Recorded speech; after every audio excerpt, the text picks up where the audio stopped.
The mulch smelled wrong. Maya stood at the edge of plot hash 47, her rubber gardening clogs sinking into the soft earth between rows, and breathed in the scent of decay that wasn't quite decay, that particular sweetness of wood chips breaking down in the spring humidity, mixed with something sharper. Coffee grounds, maybe. Someone had been composting aggressively. The morning sun hadn't yet burned off the dew, and moisture clung to every surface. The chicken wire fencing, the handwritten plot markers with their sun-faded Sharpie numbers, the leaves of the tomato seedlings already staked in the neighboring plots by the early birds. She flexed her fingers inside her gardening gloves, feeling the stiffness in her knuckles that shouldn't be there. Not at 32. Not in the body she'd woken up in 3 days ago. The one that should have been loose-limbed and untroubled, that should have moved through the world with the careless confidence of someone who didn't yet know what her spine would feel like at 57. But she did know. She knew exactly what it felt like. A robin landed on the fence post nearest her, cocking its head with that mechanical bird curiosity. Maya watched it, really watched it, the way she'd learned to watch everything since waking up in her old apartment. In her old life, on a Tuesday morning that had already happened 25 years ago. The bird's chest was the color of rust, of old blood, of the sunset on the evening Thomas had died. She'd been standing in a hospital corridor that smelled of bleach and defeat, and a nurse had walked by with rust-colored scrubs, and Maya had thought absurdly about robins. "You claiming that one?" The voice made her turn. A woman was approaching from the parking area, arms full of seed packets, and what looked like a hand trowel that had seen better decades. She was younger than Maya, or younger than Maya looked now in this borrowed back time, with dark hair pulled into a messy bun and dirt already smudged on her jeans, though the morning had barely started. "I'm thinking about it," Maya said, her voice coming out steadier than she felt. "You?" "Plot hash 32. Got it last week." The woman shifted her supplies to extend a hand. "I'm Jenna, first year trying this. Pretty sure I'm going to kill everything, but my therapist says I need a hobby that doesn't involve screens, so—" She laughed, and it was a good laugh, unguarded. Maya shook her hand, feeling the calluses that suggested Jenna was a liar. She'd gardened before, or done something with her hands that built that kind of skin. Maya, also probably going to kill everything. Another lie. Maya knew exactly what would thrive in plot hash 47. She'd spent 5 years there, in that other life, the one that felt both impossibly distant and viscerally present. She could still feel the weight of the tomatoes she'd grown in year 3, could still taste the basil that had gone wild in year 4, spreading like a fragrant invasive species through the bed she'd designated for herbs. Year 5, she'd planted nothing. Year 5, the plot had gone to weeds while she'd dealt with Thomas's first round of chemo. And by the time she'd returned to the garden, if return was even the word for standing at the edge of someone else's thriving plants and feeling like a ghost, the community board had reassigned it to Vanessa Chen. The name surfaced in her mind like a body rising from deep water. "Well, good luck," Jenna said, already moving toward her plot. "There's a Facebook group if you want to join. People share what's working, what pests to watch for, all that stuff.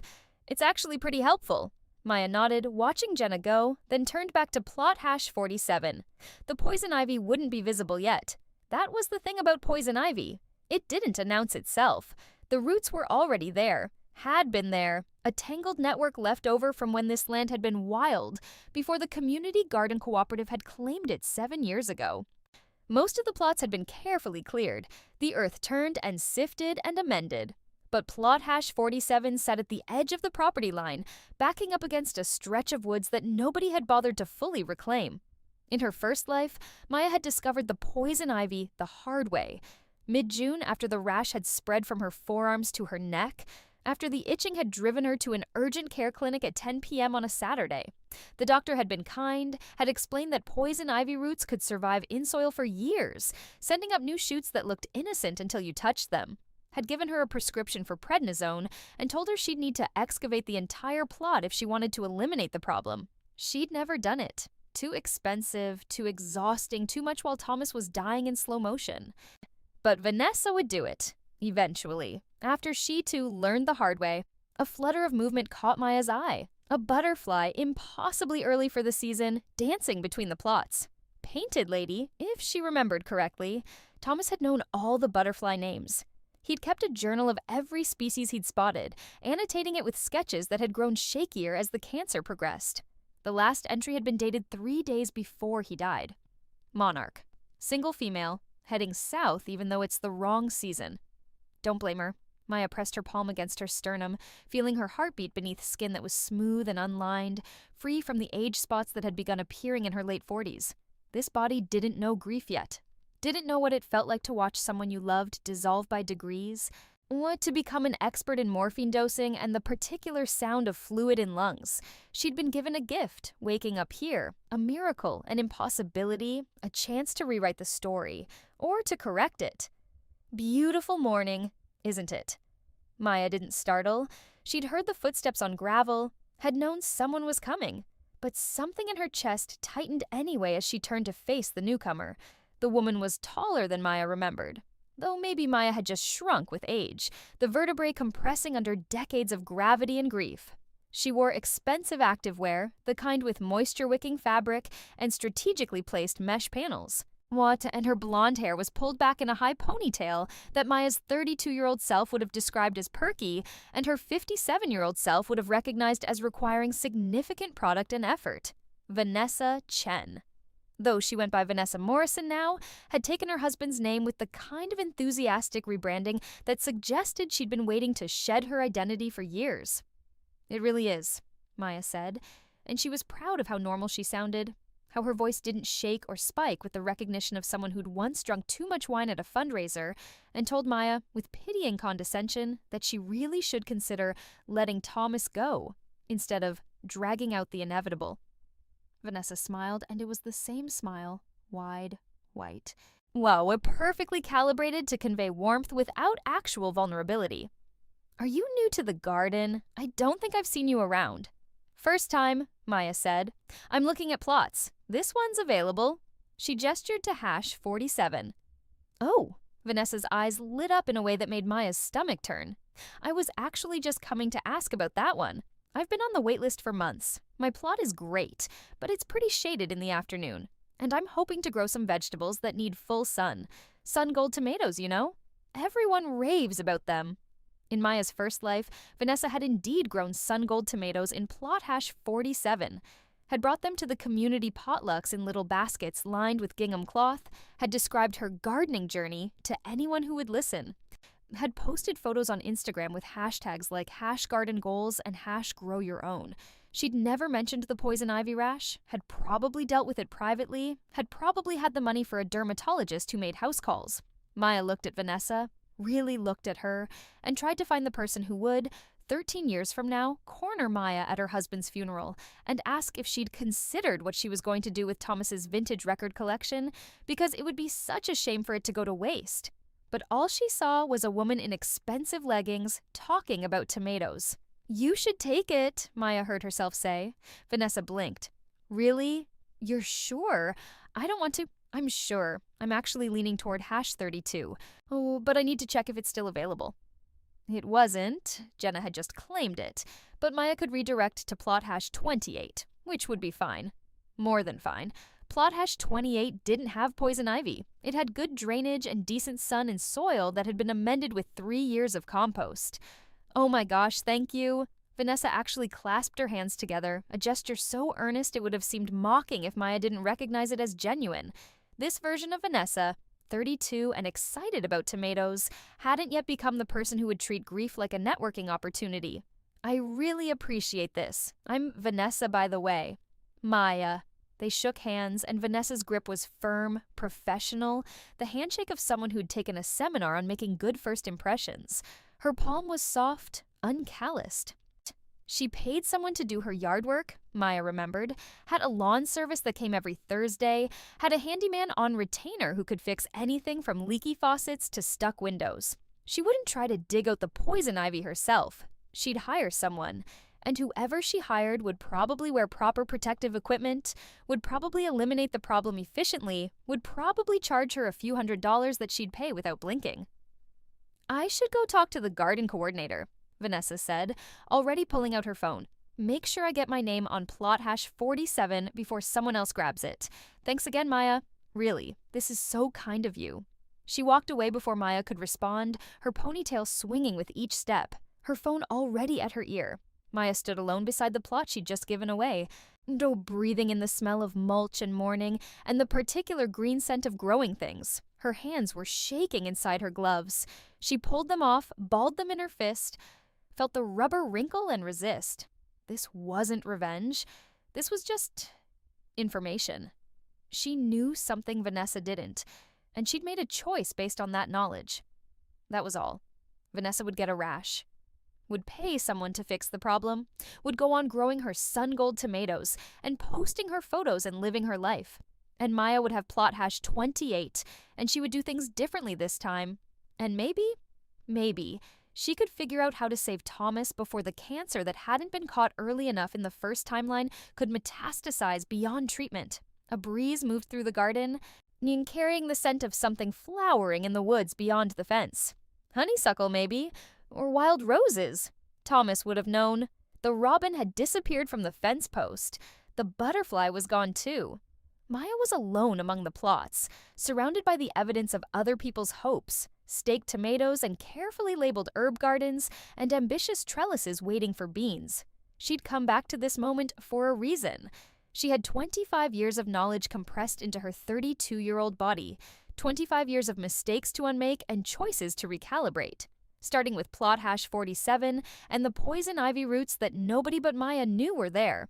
Starting with Vanessa Chen, who didn't know yet what she was reaching for. The coffee at the community center tasted like it had been brewed in a pot that hadn't been washed since the Clinton administration. Maya held the styrofoam cup between her palms, feeling the heat seep through, and watched Vanessa sign her name on the plot assignment sheet with a flourish that suggested this was a moment worth commemorating. "You're all set?" said Gene, the garden coordinator, a man in his 60s with the kind of deep tan that came from decades of outdoor work. He wore a baseball cap so faded the logo was unreadable, and his hands when he passed Vanessa her copy of the rules and regulations were marked with the permanent dirt stains of someone who'd been gardening since before it was trendy. Plot hash 47. Remember, you've got to maintain it weekly or we can reassign. And we've got a work party first Saturday of every month. Everyone pitches in on the common areas.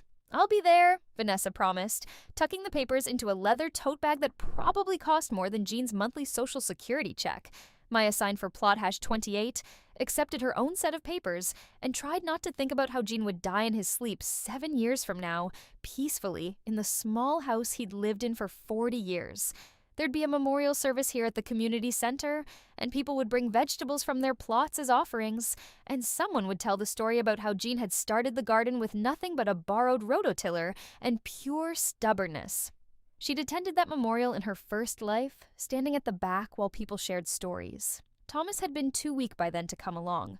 Sai had spent the afternoon sleeping in the mechanical hospital bed they'd installed in the living room, his breathing rattling like seeds in a dried pod. "You okay?" Jean was looking at her with concern. "You look a little pale." "I'm fine," Maya said automatically. "Just excited to get started." "Well, plot hash 28's a good one. Previous tenant moved out of state, but she took real good care of it. Soil's in great shape." He paused, then added with the kind of casual kindness that made Maya's throat tighten. "You let me know if you need any help getting set up. We've got tools you can borrow, and there's usually someone around who can answer questions." "Thank you," Maya managed. Outside, the parking lot was filling up with Saturday morning gardeners. She recognized some of the faces. Or would have if she'd allowed herself to really look.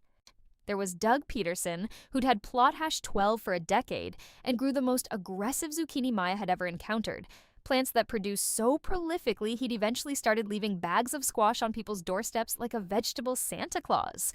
There was Carmen Rodriguez, who'd introduced Maya to the concept of companion planting, who'd explained how basil kept aphids off tomatoes and marigolds deterred beetles. And there, loading bags of soil amendments from a car trunk, was Lisa Kowalski. Maya's breath caught. Lisa wore overalls and a t-shirt with a faded logo for a band Maya didn't recognize. Her curly red hair was tied back with what looked like a bandana, and she moved with the efficient grace of someone who knew exactly what she was doing, slinging 50-pound bags of compost like they weighed nothing. In Maya's first timeline, she and Lisa hadn't become friends until year 3 at the garden. It had started with a conversation about tomato hornworms and evolved into something deeper, into texts about non-garden things and coffee meetups, and the kind of friendship that felt effortless. Lisa had been there through the worst of Thomas's illness, had brought meals and sat with Maya in hospital waiting rooms and known when to talk and when to just be present. And then, after Thomas died, Lisa had drifted away. Not cruelly, not even noticeably at first. Just, life had pulled them in different directions. Lisa had gotten a new job that required travel. Maya had moved to a smaller apartment across town, the texts had gotten less frequent, the coffee meetups had stopped happening. By the time Maya was 57 and dying, though she hadn't known it yet, hadn't felt the aneurysm forming in her brain like a ticking clock, she couldn't remember the last time she'd seen Lisa Kowalski. Now here Lisa was, 32 and strong and alive, hoisting bags of compost. Maya made herself walk to her car, made herself not call out, not try to accelerate a friendship that hadn't happened yet. She had a plan. She was going to save Thomas. That was the priority. Everything else, every relationship, every choice, every small moment, had to serve that goal. She loaded her trunk with the supplies she'd bought earlier that week: seed packets, transplants from the nursery, a new trowel because her old one, the one she'd used for 25 years, didn't exist yet in this timeline. The metal felt wrong in her hand, too bright, too stiff. Need help? Maya looked up to find Vanessa standing beside her car, smiling that PR perfect smile. I'm good, thanks. I feel like I should buy you coffee or something, Vanessa said, for letting me have plot hash 47. It really was generous of you. The word generous landed like a stone in Maya's stomach. She thought about the poison ivy, about the roots already spreading through the soil of plot hash 47, invisible and patient. She thought about Vanessa at Thomas's funeral, about the way she'd positioned herself near the exit like she was waiting for the right moment to leave, about the text she'd sent 2 days later. Let me know if you need help clearing out his stuff. I know a great estate sale company. It's nothing, Maya said. You seemed more excited about it than me.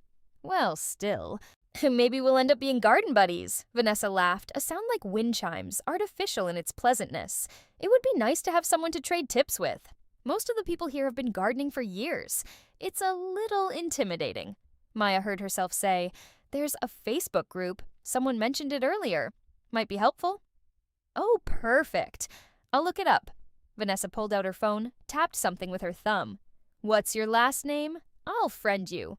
Carson, Maya said before she could stop herself.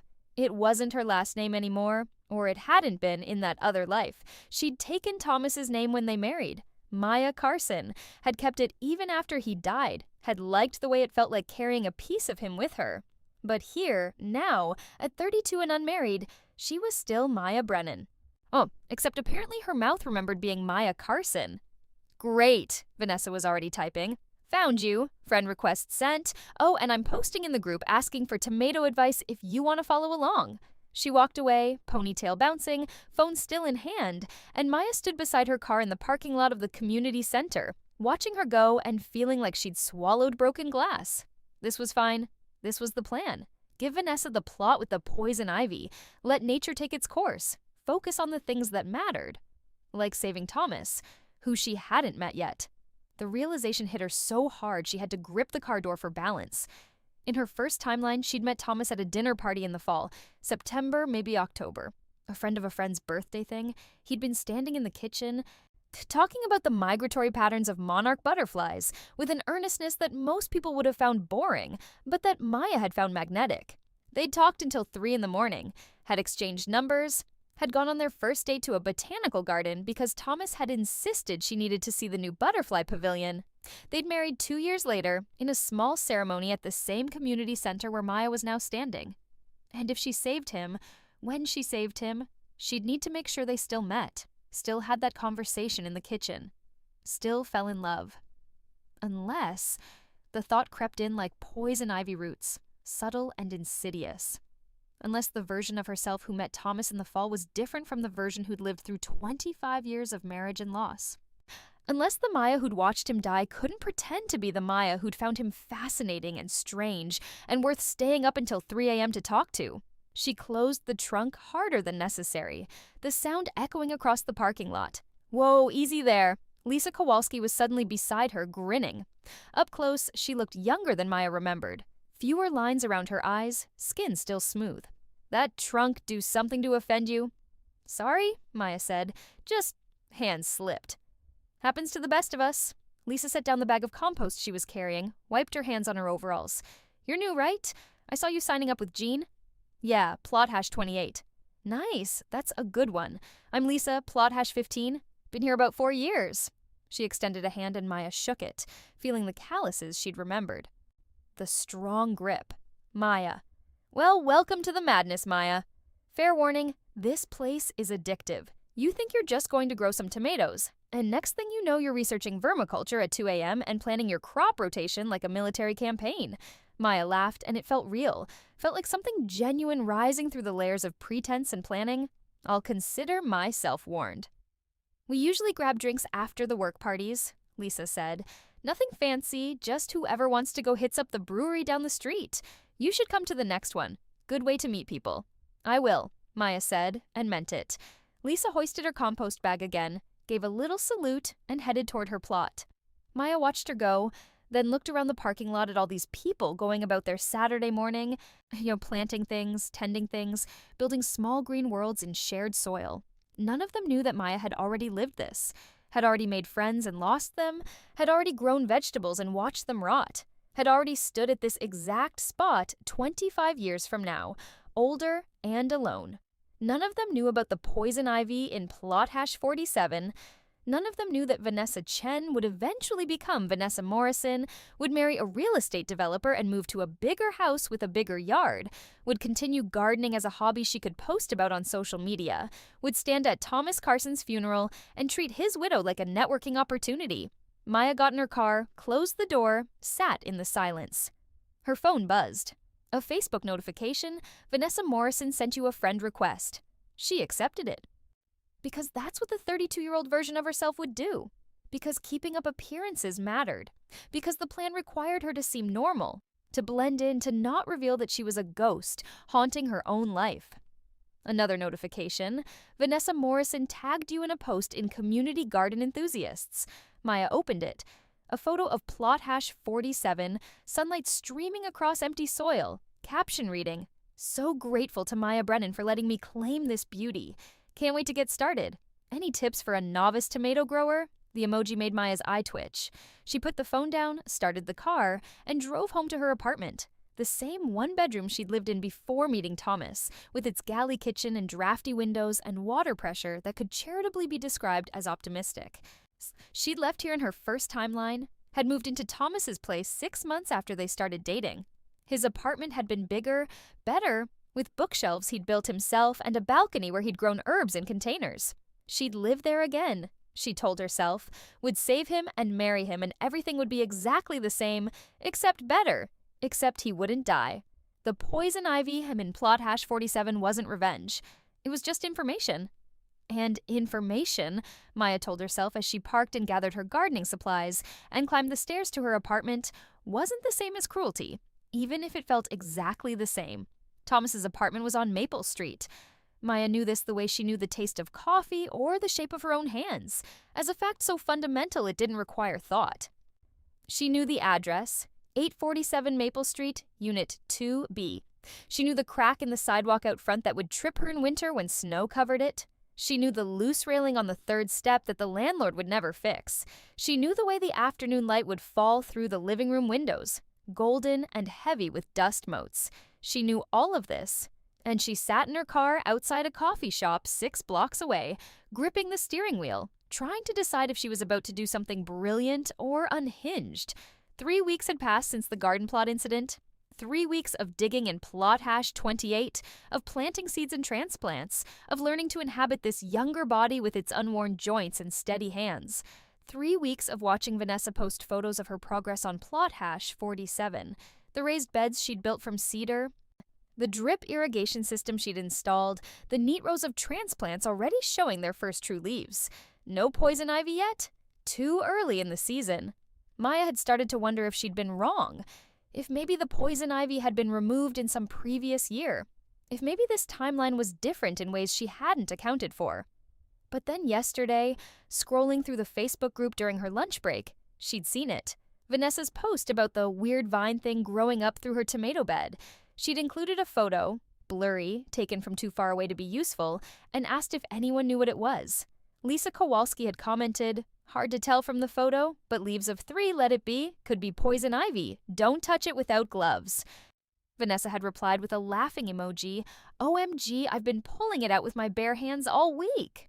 Maya had stared at that message for a long time, feeling something complicated twist in her chest. Not quite satisfaction, not quite guilt, something in between, like the taste of metal. Now she sat outside a coffee shop, thinking about Thomas, trying not to think about Vanessa's rash that would be blooming across her forearms right about now.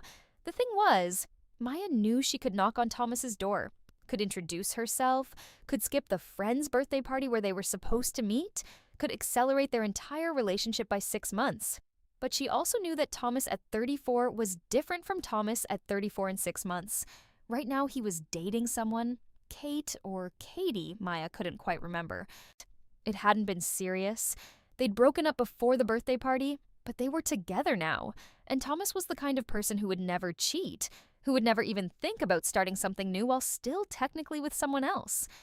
If Maya knocked on his door now, he'd be kind and slightly confused and ultimately unavailable. She needed to wait, which meant she needed to stop sitting outside coffee shops 6 blocks from his apartment like a stalker.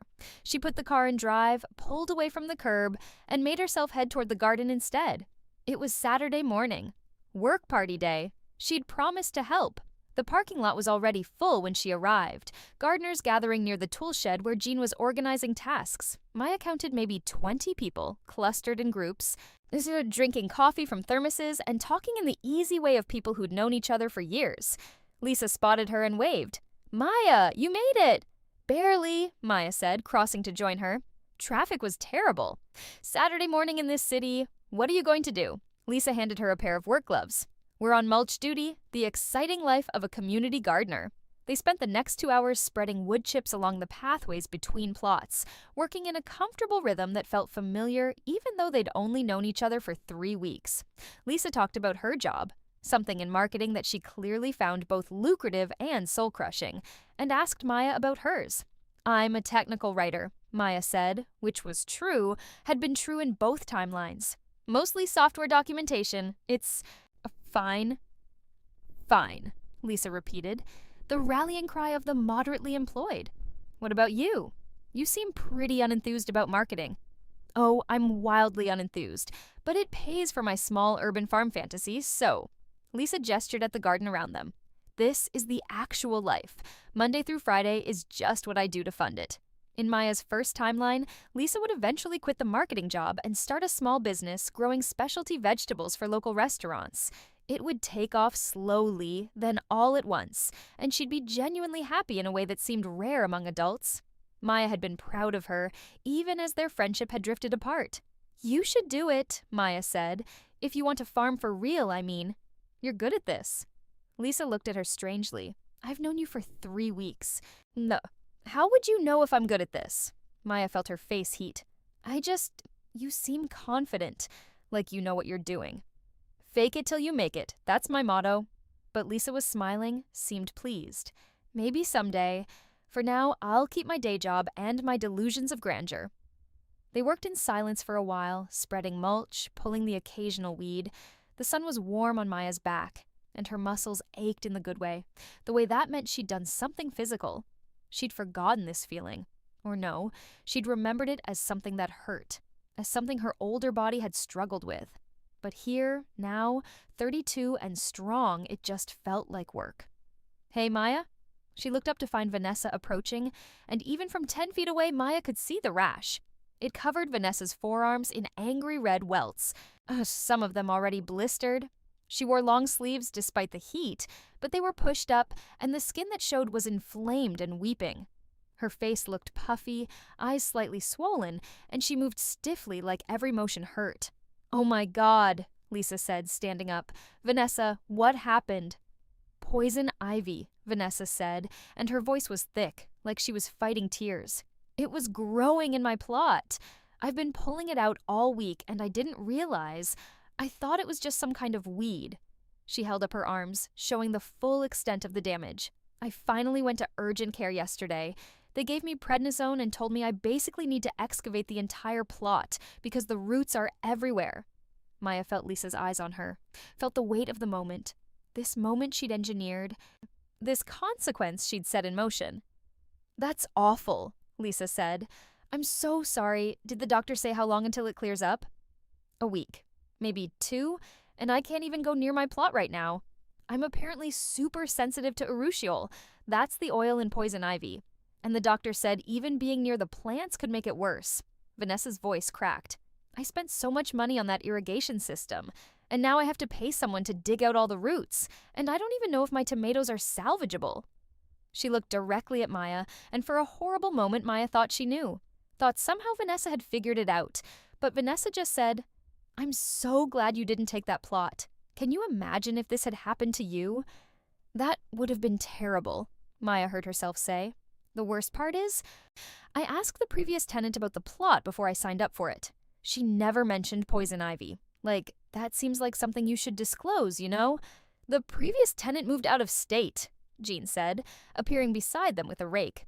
"Been gone for over a year. Probably didn't even know the poison ivy was there. It takes time to really establish. This was a lie, or not quite a lie, a misremembering.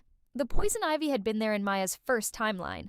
She'd asked Jean about it after her own rash, and he'd admitted that several plots near the woods had occasional problems with it, but most people kept it under control by pulling it early. Maya had not pulled it early, had not pulled it at all, because she'd been too busy with Thomas's cancer treatments to think about weeds. "I just feel so stupid," Vanessa said. Everyone knows what poison ivy looks like, and I didn't pay attention." "Hey, don't beat yourself up." Lisa put a hand on Vanessa's shoulder, careful to avoid the rash.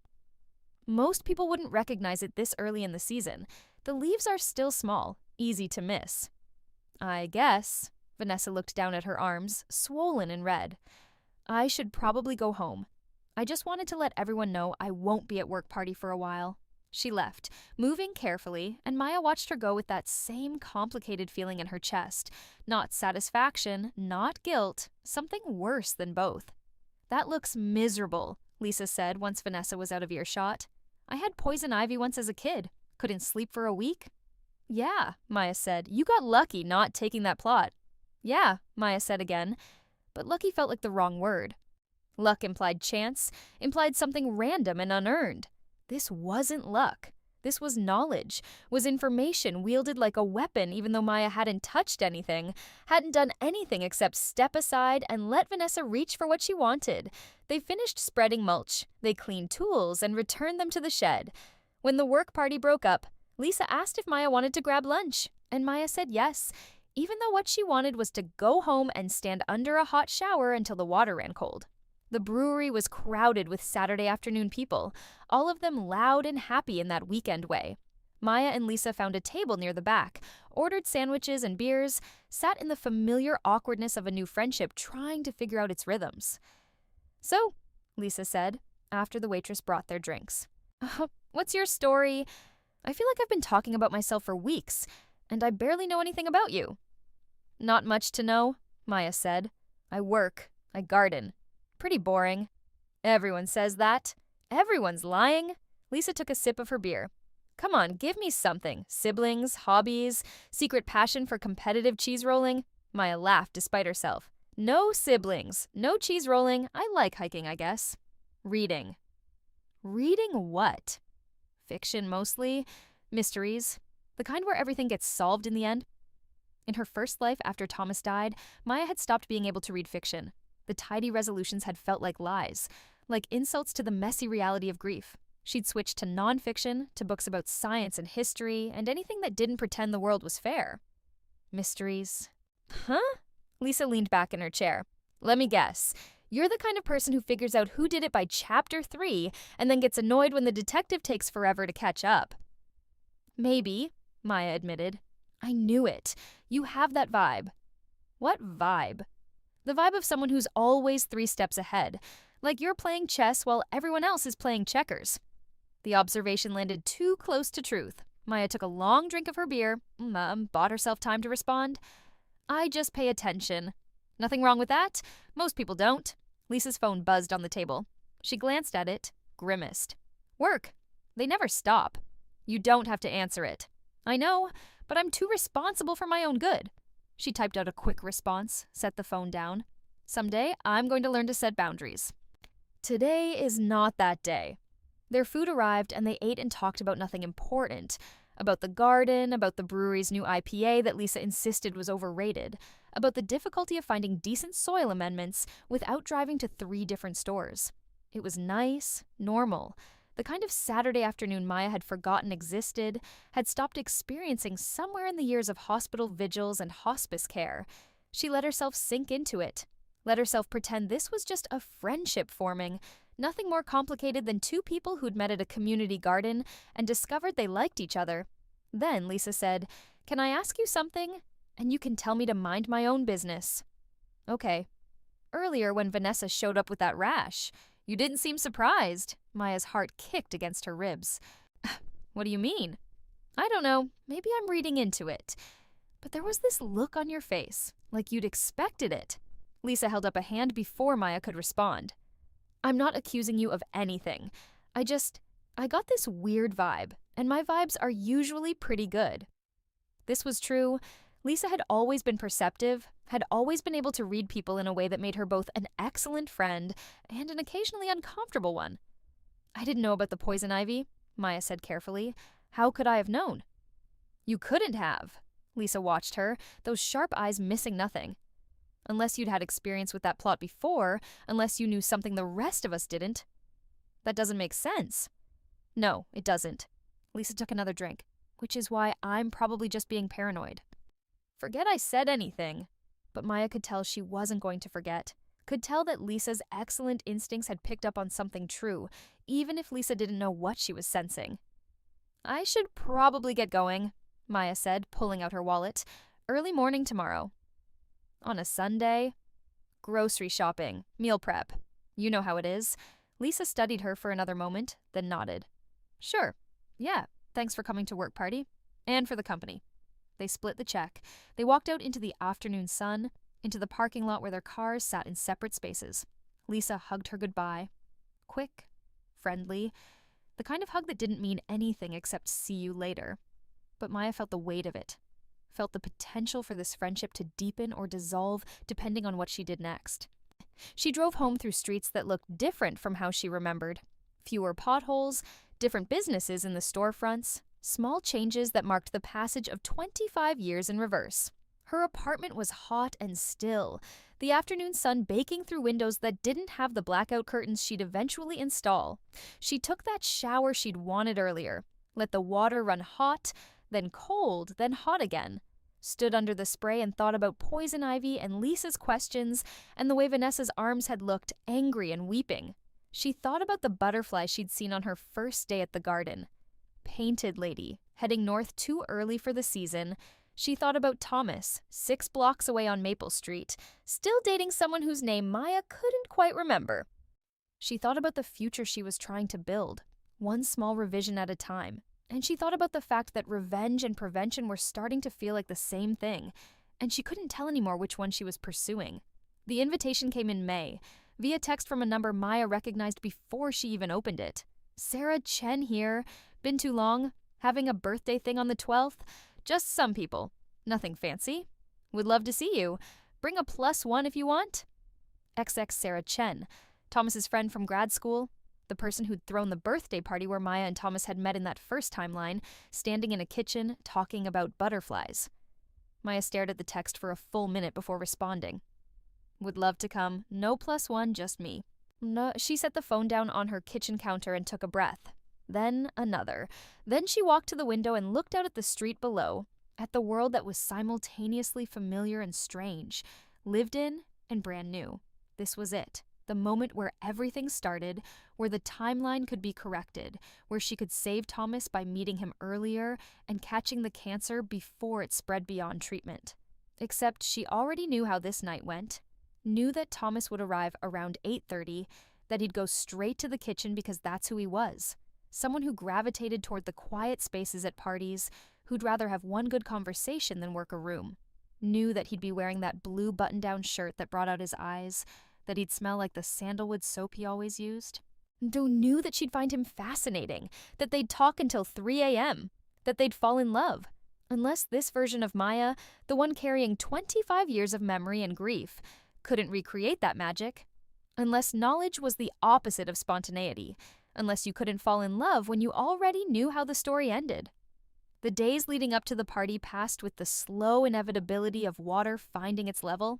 Maya went to work, wrote documentation for software she'd documented before, tried to remember to seem surprised when her coworker announced her pregnancy, even though Maya had attended the baby shower in another timeline. She went to the garden, tended her plot, watched the tomatoes she'd planted begin to set fruit, small and green and hard. Watched Lisa work a few plots over, turning compost, building up her beds with the methodical care of someone who took this seriously. Watched Vanessa's plot sit empty, the irrigation system running on a timer to no one. Vanessa had posted an update in the Facebook group. Plot hash 47 status, excavation complete. Removed approximately 400 pounds of poisonous root systems and contaminated soil. Professional remediation cost $850. Current status of my dreams of fresh tomatoes. Dead. We'll try again next year. Please learn from my mistakes and check your plots for poison ivy. The crying emoji felt performative, but the frustration was real. $850 for a mistake Maya could have warned her about. Except warning her would have meant revealing knowledge Maya shouldn't have. Would have meant explaining how she knew. This would have raised questions Maya couldn't answer without sounding insane. So she'd said nothing, had let Vanessa pull poison ivy with bare hands for a week, had let the rash bloom in the remediation company dig up the plot, and the dream of sun gold tomatoes die. It wasn't the same as causing harm, Maya told herself. It was just the absence of preventing it. There was a difference. Wasn't there? The morning of Sarah's party, Maya stood in front of her closet and tried to remember what she'd worn to this event in the first timeline. Something casual, she thought. Jeans and a top that was nicer than a t-shirt, but not so nice it looked like she was trying too hard. She settled on dark jeans and a green blouse that brought out her eyes.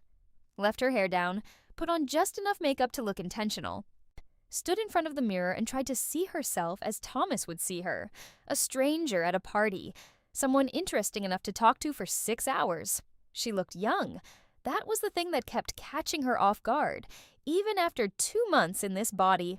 The lack of lines around her eyes, the smooth plane of her forehead, the way her neck hadn't started to show the cords of aging. She looked like someone with possibilities ahead of her instead of behind. She looked like someone who didn't know yet that the person she was about to meet would die in 25 years, wasted away to bones and papery skin and final rattling breaths. The party was in Sarah's apartment, a third-floor walk-up in a neighborhood that would gentrify rapidly over the next decade, but was still affordably scruffy now. Maya climbed the stairs with a bottle of wine she'd bought based on vague memories of what Sarah liked. Something Australian, red, not too expensive. Music leaked from the apartment door, which was propped open with a doorstop shaped like a cat. Inside, maybe 30 people filled a living room decorated with the eclectic randomness of someone in their early 30s. Thrift store furniture, art posters, string lights, houseplants in varying states of health. Sarah spotted her immediately and swept across the room for a hug. "Maya, you came. It's been forever." "Happy birthday," Maya said, handing over the wine. "You remembered I like red. You're the best." Sarah was already pulling her deeper into the party, introducing her to people whose names Maya tried to file away and mostly failed. As the noise was overwhelming, music and conversation and laughter all competing for space, and Maya felt herself tensing, her body remembering that she was 57 and tired before her mind could catch up and remind her that she was 32 and this was supposed to be fun. She accepted a drink from someone, made small talk with a woman who worked in graphic design, drifted toward the windows where the crowd was thinner and she could breathe. And then she saw him. Thomas was in the kitchen, exactly where she'd remembered, talking to a man Maya didn't recognize. He wore the blue shirt. His hair was slightly longer than he'd wear it later, curling at his collar in a way he'd eventually decide looked unprofessional. He hadn't developed the habit yet of pushing his glasses up his nose every few minutes. But that would come after he switched to a different frame style next year. He was laughing at something the other man had said, and the sound of it hit Maya like a physical thing. Joy and sound and the particular timbre of a voice she'd heard every day for 25 years, and then never again. She must have made a noise because the woman she'd been talking to touched her arm and said, "You okay?" "Fine," Maya managed. "Just need some air." She pushed through the party toward the balcony, a tiny concrete slab barely big enough for 2 people and a struggling tomato plant.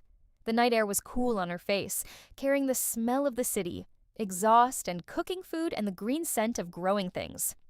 She gripped the railing and took deep breaths, and tried not to think about the fact that she was seconds away from walking into that kitchen and recreating the most important moment of her life.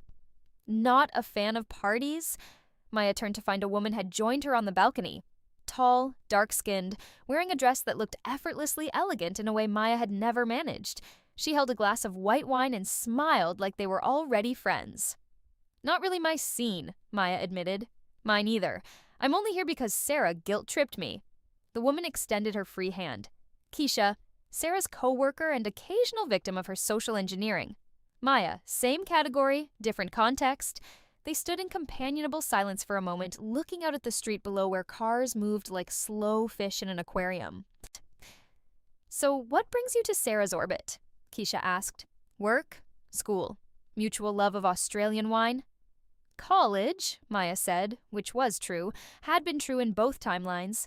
She and Sarah had been in the same dorm freshman year, had stayed friendly even after they drifted into different social circles. "We've known each other for, God, over a decade now." "Time is weird," Keisha said. "Like, I swear I was 22 5 minutes ago, and now somehow I'm 35 and my knees hurt when it rains." Maya laughed, genuinely this time. "Tell me about it." They talked for a while about nothing important, about Keisha's job in urban planning and the difficulty of finding decent Thai food in this neighborhood, and whether Sarah's plant was salvageable or just needed to be put out of its misery. It was easy, unforced. Oh, the kind of conversation Maya had stopped being able to have sometime in the years of medical appointments and insurance battles and watching someone die by centimeters. "I should probably circulate," Keisha said eventually. "Sarah gets cranky if people hide on the balcony all night. But it was nice meeting you, Maya." "You too." Keisha went back inside, and Maya stood alone with the tomato plant and the city noise and the knowledge that if she went into that kitchen right now, she could start the sequence of events that would lead to love and marriage and 25 years of life with Thomas Carson. Or she could stay here, could let the moment pass, could let Thomas meet someone else at this party, could let the timeline branch into something she couldn't predict or control. She thought about the poison ivy in plot hash 47, about the choice she'd made to say nothing, to let Vanessa reach for what she wanted and suffer the consequences. That had been easy. That had been passive. All Maya had done was step aside. This was different. This required action, required her to walk into that kitchen and perform spontaneity, to pretend she didn't know everything that was coming. Through the window, she could see Thomas still talking to the same man, animated in the way he got when discussing something he found genuinely interesting. His hands moved as he spoke, conducting an invisible orchestra. Maya had loved his hands. The long fingers, the way they'd learned to be gentle when gentleness was required, the way they'd held hers in the hospital room during those final days. She took a breath, stepped back inside the party, made her way through the crowd toward the kitchen, and then stopped because Thomas wasn't alone anymore. A woman had joined the conversation, blonde, pretty, laughing at something Thomas had said. She touched his arm in a way that suggested comfort, familiarity, possession. Katie, or Kate, the girlfriend Thomas had been dating before he and Maya met. Except in this timeline, apparently they were still dating, which meant Maya was either early or late, or the universe was telling her that some things couldn't be replicated, some moments couldn't be recreated, some magic only worked once. She stood in the doorway of the kitchen, invisible in the way that single women at parties often were, and watched Thomas smile at Katie and felt something in her chest crack like ice breaking on a frozen lake. This was the moment. This was where she was supposed to step forward, supposed to insert herself into the conversation, supposed to be interesting enough that Thomas would forget about Katie and talk to Maya instead until 3 a.m, but her feet wouldn't move. Her throat wouldn't open. Her 32-year-old body stood frozen in a 57-year-old grief, and she couldn't remember how to pretend she was someone who didn't already know how this story ended. "Maya." Sarah appeared beside her, slightly drunk and very happy. "Having fun? You look like you've seen a ghost." "I'm fine," Maya said automatically. "You sure? You want me to introduce you to some people? There's a guy over there who does something with computers." I think you'd get along. Actually, I'm not feeling great. I think I might head out. Already? But you just got here. I know. I'm sorry. I think I'm coming down with something. It was a lie, but also not a lie. Something was wrong with her. Something that had been wrong since she'd woken up in this time, in this body, with the weight of 25 years pressing down on her like water pressure. Sarah made sympathetic noises, hugged her goodbye, made her promise to text when she got home safe. Maya extracted herself from the party, from the noise and heat, and the sight of Thomas in the kitchen with his hands moving and his girlfriend touching his arm. She walked down the 3 flights of stairs and out into the night, into air that had gotten cooler, carrying the promise of rain. Her car was parked 2 blocks away. She walked slowly, taking deep breaths, trying to understand what had just happened. She'd failed. That's what had happened. She'd been given a second chance to save Thomas, and she'd stood in a doorway like a coward and let the moment pass. Except maybe it wasn't supposed to work that way. Maybe you couldn't force love into existence before its time. Maybe the version of Thomas who was still dating Kate Katie wasn't the version who was ready to fall for Maya. Maybe timing mattered in ways that couldn't be manipulated or rushed. Maya unlocked her car, sat in the driver's seat, rested her forehead against the steering wheel. Her phone buzzed. A text from Sarah. "Feel better. So glad you came even for a little bit. Text. Another text, this one from Lisa. "Hey, I'm at the garden if you want to stop by tomorrow. Bringing donuts." A notification from Facebook. Vanessa Morrison posted in Community Garden Enthusiasts. Maya opened it. A photo of an empty plot, soil dark and freshly turned. Caption reading, "Starting over, new soil, new plants, new attitude. Thank you everyone who sent advice and commiseration. This community is the best." The green heart emoji felt accusatory. Maya put the phone down and started the car and drove home through streets that were the same and different, familiar and strange, lived in and brand new. She'd made a choice tonight, had chosen not to force the moment, not to manufacture a meeting that was supposed to happen organically. It was the right choice. It had to be the right choice. But it felt like failure, tasted like ash, sat in her stomach like a stone. And somewhere in the city behind her, Thomas was probably still talking about butterflies, still making Katie laugh.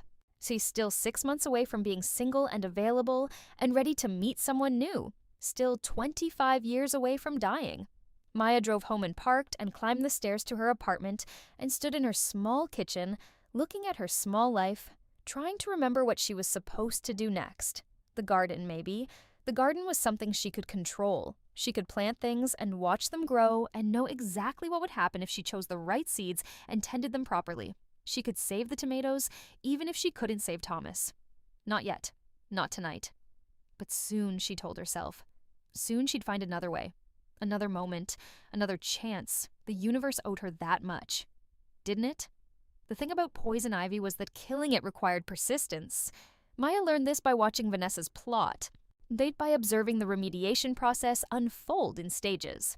First came the excavation. A crew of 2 men in Tyvek suits, digging out soil to a depth of 18 inches, loading it into contractor bags marked with hazard symbols. Then came the new soil, truckloads of expensive stuff, triple screened and certified organic, dark as coffee grounds, and rich with compost. Vanessa posted about each step on Facebook, turned the remediation into content, into a narrative of resilience and recovery. Day 3 of Operation Depoison Effie. The crew says they've never seen roots this extensive. Apparently, I won the poison ivy lottery.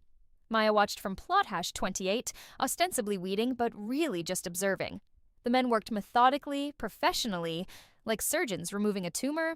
They wore thick gloves and respirators even though Urushiol wasn't airborne, because they knew better than to take chances. They double-bagged everything, sealed the bags with tape, loaded them into a truck for disposal at a facility designed to handle contaminated soil. $850, Vanessa had said. Maya did the math, roughly $70 per hour for a 12-hour job, plus materials, plus disposal fees. It would have been cheaper if Vanessa had caught it early, if someone had warned her what to look for, if Maya had said something that first day at the garden instead of offering up plot hash 47 with that false generosity. "Quite the production," Lisa said, appearing beside Maya with a trowel in one hand and that perceptive look on her face. "Yeah," Maya agreed. You know what's weird? What's weird? And Jean mentioned that the previous tenant of plot hash 47 never complained about poison ivy, and that plot sat empty for over a year before Vanessa took it. Poison ivy spreads fast, but not that fast. So either the previous tenant got really lucky, or... She left the sentence unfinished, an invitation for Maya to complete it. Or what? Maya asked, even though she knew what Lisa was suggesting. Or the poison ivy wasn't there until recently. Lisa knelt beside a row of lettuce, began pulling weeds with careful precision. But that doesn't make sense, right? How would poison ivy suddenly appear in a plot that's been dormant for a year? Birds, Maya said. They eat the berries, spread the seeds. It could have been lying dormant in the soil. Could have been, Lisa agreed. Except poison ivy doesn't really work that way. The seeds need specific conditions to germinate, and they're not usually viable after a year. Maya felt her pulse kick up. You seem to know a lot about poison ivy. I looked it up after Vanessa's rash, got curious about how it spreads, how to identify it, all that stuff. Lisa sat back on her heels, looked directly at Maya. Turns out there's a pretty narrow window when poison ivy is most aggressive. Late spring, early summer, which is exactly when Vanessa started working her plot. So it's almost like someone knew when the poison ivy would be most problematic, like they timed it perfectly. The accusation hung in the air between them, not quite spoken but impossible to ignore. Are you saying I somehow planted poison ivy in plot hash 47?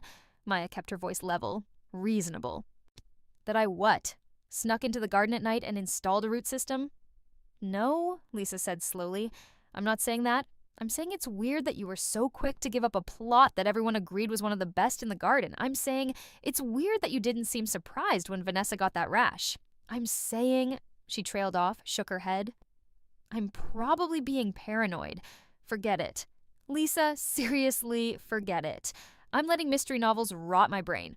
She stood up, brushed dirt from her knees. I should get back to my plot. These slugs aren't going to patrol themselves. She walked away, and Maya sat among her tomatoes. Thriving plants, heavy with fruit, benefiting from soil that had no poison ivy, no complications, no buried consequences, and felt the weight of Lisa's suspicions like a hand on her shoulder. The truth was worse than what Lisa suspected. The truth was that Maya hadn't planted the poison ivy. She'd simply known it was there, had remembered it from a life lived and lost, had used that knowledge to let Vanessa walk into suffering that could have been prevented. That was worse than active harm. That was harm through inaction, through the careful withholding of information. That was what cowards did when they wanted revenge, but didn't want to get their hands dirty. Maya stood up, brushed the soil from her hands, and walked to plot hash 47. The crew had finished excavating and was laying down fresh soil, spreading it in even layers, raking it smooth. One of the men saw Maya approaching and paused. "Can I help you?" His voice was muffled behind the respirator. "I was just curious," Maya said, "about the roots you found." "How extensive were they?" "Pretty bad." He gestured to the pile of contractor bags. "We pulled out maybe 200 pounds of root mass. Urushiol stays viable for years, so even dead roots can cause reactions. Your friend was smart to hire professionals." "Not my friend," Maya said. "Just someone I know from the garden." "Well, whoever she is, she's lucky she didn't try to handle this herself. We've seen people end up in the hospital trying to dig out poison ivy with hand tools." He returned to his work, spreading soil with the steady rhythm of someone who'd done this 1,000 times. Maya walked back to her plot, gathered her tools, decided she was done for the day. In her car, waiting for the engine to warm up, she pulled out her phone and scrolled through Facebook. Vanessa had posted again, "New soil is in. Planting starts tomorrow." Shout out to my amazing remediation crew for their hard work. Sometimes you have to start over to get it right. The flexed bicep emoji felt like a challenge. Maya put the phone down and drove home, through streets that were starting to feel less familiar, like she was slowly losing her grip on the geography of this timeline. Her apartment was hot and still. She took a shower, changed into clean clothes, stood in her kitchen trying to decide if she was hungry or just restless. Her phone rang. An unknown number. "Hello? Maya, it's Sarah Chen. From the party last week." Maya's stomach dropped. "Hi, Sarah. How are you?" "Good. Listen, I know you weren't feeling well when you left, and I wanted to check in. Make sure you're okay." "I'm fine. Just a 24-hour thing." Good. Sarah paused. And Maya could hear party noise in the background. Sarah was somewhere social, making this call in the middle of whatever she was doing. So, funny story. Remember Thomas, the guy who was in my kitchen talking about butterflies? Maya's hand tightened on the phone. I don't think we met. Right. You left before I could introduce you. Anyway, he broke up with his girlfriend last night, like completely out of nowhere. She's devastated, and he's being all philosophical about it, saying they weren't on the same trajectory, or some Thomasism like that. Okay, Maya said carefully. And here's the thing. I'm having a game night next Friday. Just some people, cards, drinking, whatever. Thomas is coming. And I thought, you two might actually hit it off. You both have that quiet, observant thing going on. This was it. This was the universe giving her another chance, another doorway into the timeline she needed. I don't really do game nights, Maya heard herself say. Come on, it'll be fun. Or at least tolerably awkward, which is the best you can hope for with my friend group. Please? I promise Thomas isn't weird or creepy or anything. He's actually really sweet. Just in his head a lot, Maya knew. She knew exactly what Thomas was like. Sweet and in his head, and capable of talking about butterflies with the kind of passion most people reserved for their children or their careers. She knew that if she went to this game night, and if she sat next to him, and if she asked the right questions, they could fall into the same conversation they'd had in that other timeline, could recreate the magic. Or she could go to game night and discover that magic didn't translate, that knowledge killed spontaneity, that you couldn't love someone the same way twice. I'll think about it, Maya said. That's not a no. I'll take it. Sarah gave her the details. Friday at 7, her place, bring snacks if you want, but don't feel obligated. I really think you two would get along, like weird specific compatibility. Trust me. They hung up, and Maya stood in her kitchen with the phone in her hand, thinking about game night and butterflies, and the fact that Thomas had broken up with Kate Katie right on schedule, just like he'd done in the first timeline. Some things apparently couldn't be changed. Some decisions were inevitable, written into the fabric of who people were. The question was, which decisions could Maya change? And which were as fixed as poison ivy roots, tangled and persistent, and waiting to cause harm no matter how much you tried to excavate them. The thing about games was that they revealed character. Maya had forgotten this until she sat in Sarah's living room, playing Cards Against Humanity with a group of strangers, watching them choose between clever and crude, between safe and scandalous. She'd forgotten how people's laughter changed based on what they thought was funny, how someone's choice of cards could tell you whether they cared more about winning or being liked. Thomas, she observed, cared about neither. He sat across the circle from her, lanky and serious in his blue shirt. Was it the same shirt from the party, or did he just own multiple blue shirts? Reading each card combination with genuine consideration before making his selection.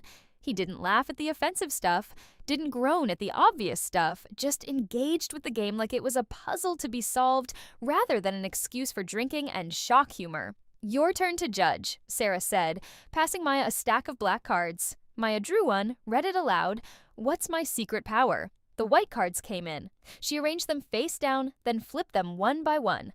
Powerful thighs, knowing all the words to We Didn't Start the Fire, being a motherfucking sorcerer. Perfectly timed butterfly migrations. The last one made her breath catch. She knew, immediately and certainly, that it was Thomas's card. Knew from the specificity, from the kind of mind that would make butterflies into a game answer. But the other players were watching her expectantly. This one, she said, holding up the butterfly card. This is my secret power. The group reacted. Some laughter, some groans, the usual noise of people pretending to be upset they didn't win. But Thomas just smiled, a small private thing, and met her eyes across the circle. And something in Maya's chest lurched because she remembered this. Not the exact moment. They'd never played Cards Against Humanity in the first timeline, but the feeling. The recognition of someone who spoke her frequency, who understood the kind of careful absurdity that made life bearable. Good choice, Thomas said. It was an easy choice, Maya replied, and she meant it. The game continued. More cards, more drinks, more laughter that got louder as the night progressed. Maya played adequately, won occasionally, mostly just watched the dynamics of the group sort themselves out. Sarah was the social center, always checking in, always making sure everyone was included. Keisha from the last party was there too, bringing a dry wit that kept the energy from getting too chaotic. There were others, A couple who seemed to be having a fight in the language of pointed card choices, a grad student who took the game too seriously, a software developer who'd brought homemade cookies. And there was Thomas, who seemed both present and slightly removed, like he was participating in a reality adjacent to everyone else's. Around 11, people started leaving. The couple first, then the grad student, then others in twos and threes until it was just Maya, Thomas, Sarah, and Keisha sitting among the debris of snack food and empty beer bottles. "Anyone want to help me clean up?" Sarah asked with the hopeful tone of someone who knew the answer. "I should go," Keisha said, standing and stretching. "Early morning tomorrow." "Me too," Maya said, gathering her jacket. "I'll help," Thomas offered, already collecting empty bottles. "It's the least I can do for being terrible at games." "You weren't terrible," Sarah protested.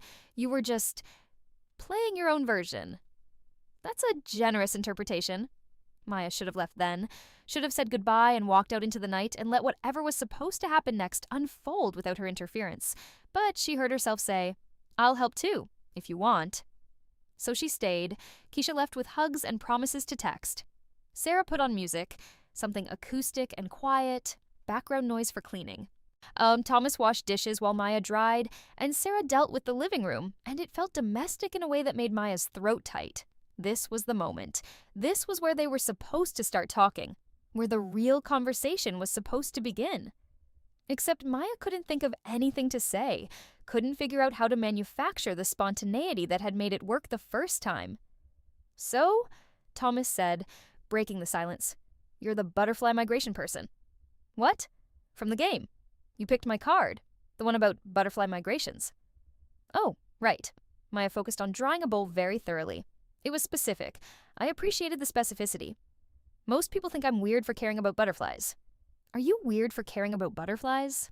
"Definitely." He passed her another dish. "Wait, but I prefer specifically interested to weird." Maya smiled despite herself. Specifically interested in butterflies. Is that a career or a hobby? Neither. Both. I'm an environmental consultant, but butterflies are what got me into it. I saw a documentary when I was 12 about monarch migrations, and He paused, hands still in the soapy water. I couldn't stop thinking about how these tiny creatures navigate thousands of miles to a place they've never been.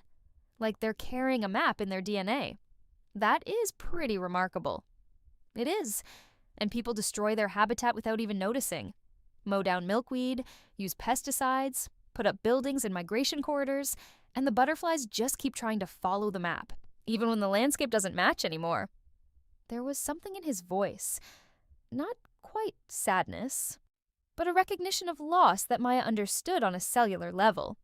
"So, you became an environmental consultant to save the butterflies," she said. "To try? Mostly I write reports that developers ignore, but sometimes I can actually make a difference. Get a migration corridor preserved. Convince someone to plant milkweed instead of decorative grass." He pulled the plug on the sink, watched the water drain. Small victories. Maya wanted to tell him that his small victories mattered more than he knew, that in 25 years there would be fewer monarchs, but they'd still be migrating, still following that DNA map through a landscape that kept changing. She wanted to tell him that she'd stood in a hospice room and watched him die, and that one of the last coherent things he'd said was about butterflies heading south, even though it was the wrong season. She wanted to tell him everything and nothing, wanted to collapse the distance between who she was and who she was pretending to be. "Maya," she realized she'd been quiet too long, staring at the dish towel in her hands like it held answers. "Sorry, just thinking about what you said, about landscapes changing. It's depressing if you think about it too much." "Most things are." Thomas looked at her then, really looked at her, and she saw the moment of recognition. Not that he knew her, but that he recognized something in her, some frequency, some shared understanding. "You want to get coffee sometime?" he asked, not just to talk. About depressing things or non-depressing things or whatever. This was it. This was the moment where the timeline could branch into what it was supposed to be. Maya opened her mouth to say yes, and stopped, because something was wrong. The timing was wrong. In the first timeline, Thomas had asked her out after they'd talked until 3 a.m., after they'd exhausted the topic of butterflies and moved into stories about their lives, their families, their complicated relationships with ambition and meaning. They hadn't talked until 3 a.m. tonight. They'd washed dishes and had a 5-minute conversation about migration corridors. If she said yes now, it would be forced. Would be Maya trying to accelerate a process that needed time to develop organically. "I don't think that's a good idea," she heard herself say. Thomas's face did something complicated, disappointment and understanding mixed together. "Yeah, okay, I get it. It's not that I don't want to," Maya tried to explain. "It's just, you don't have to explain. I asked, you're not interested. That's fine." "Thomas, really, it's fine." He was already drying his hands, already creating distance. "I should probably go anyway. Early morning tomorrow." He said goodbye to Sarah with a hug that was warm but brief, nodded to Maya with a smile that didn't quite reach his eyes. And then he was gone, the door closing behind him with a soft click that sounded final. "Well," Sarah said once they were alone, "that was awkward." "I handled that badly." "You think?" Sarah started gathering the last of the snack bowls. "Thomas is a good guy, you know. Little intense sometimes, but sweet. When he's been through a rough breakup." "He broke up with her," Maya pointed out. "Still rough. He doesn't make decisions like that lightly." Sarah paused, gave Maya a searching look. "Do you not like him?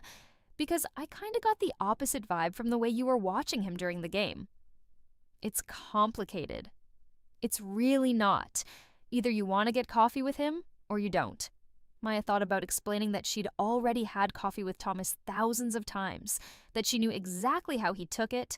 Black, no sugar, sometimes with a splash of milk if he was feeling adventurous, that she'd watched him drink coffee in hospital waiting rooms and on lazy Sunday mornings and during late-night conversations about whether they should try for kids.